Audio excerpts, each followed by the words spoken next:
today's video, magluluto ako ng rice with munggo and shrimp. So, mayroon akong washed rice and then shrimp, hugas na rin. And then the dried shrimp, nahugasan na rin kasi medyo maamoy and binabad ko. And then the munggo, nahugasan na at binabad ko. And then tomato, garlic, onion, green chili, and then bell pepper. And then civet and the parsley, 2 magic cubes, black pepper, black lemon powder, turmeric powder, and the curry powder. So, yan yung lahat ng mga ingredients ko. So, ngayon ako ulit magluluto ng the rice with munggo and the shrimp. So, I will start for cooking and then saute the onion and the garlic with the hot oil.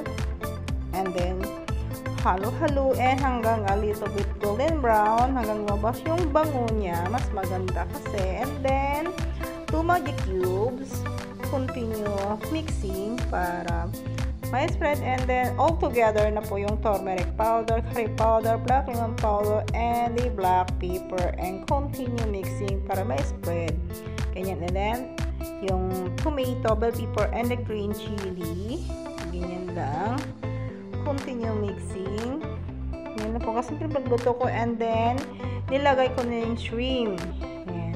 And then, continue mixing natin. Saute para matanggal yung lansa at bumango yung ating niluluto. Ganyan lang ang mga ginagawa kong sinauna ng ginawa ko. So, ganun lang kasimple. And then, next yung dried shrimp. May amoy siya, kaya ilang beses ko ito hinagasan at binabad. Ganyan lang po. Para naman may dagdag yung ating shrimp. Cover it for a while and then buksan at ihalo. Ganyan, para hindi siya masunog. Ganyan. And then, nilagay ko yung parsley and civet. Ayan.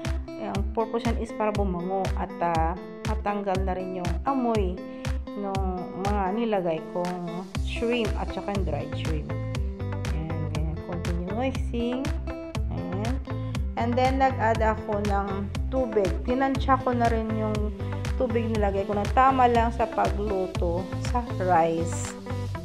Hindi siya madami at hindi rin konti. Talang tansyado. Hindi na ako naglalagay ng sukat-sukat na yan. Tamang tansya na lang. And then, 1 tablespoon of salt. Kasi medyo marami. Then, cover it hanggang kumulo. Ayan. Marami mong niluto ngayon. 3. And then, kumulo na. Unang nilagay ko is yung munggo. Ayan. Crack munggo yung nilagay ko. Ayan. Cover it. Yun muna iluluto. Ayan. Hanggang kumulo siya ng 2 beses. And then, next is yung binabad kong rice, yung washed rice. Ayan. Then, mix natin para maghalo yung munggo nilagay ko at saka yung rice. And then, cover it hanggang maluto. Ayan. And then, ayan na po yung kinalabasan, yung niluto ko. Ayan na po. Tama lang. Ayan. Meron pa akong fish nilagay. Kasi may isa lang yung tilapia. Ayan. Ganyan lang guys. Napakadali. With the dakos. Yan, kasi lagi may dakos yan pang halo sa pagkain nila, pang pinaka-sauce nila. Yan lang. Thank you for watching everyone.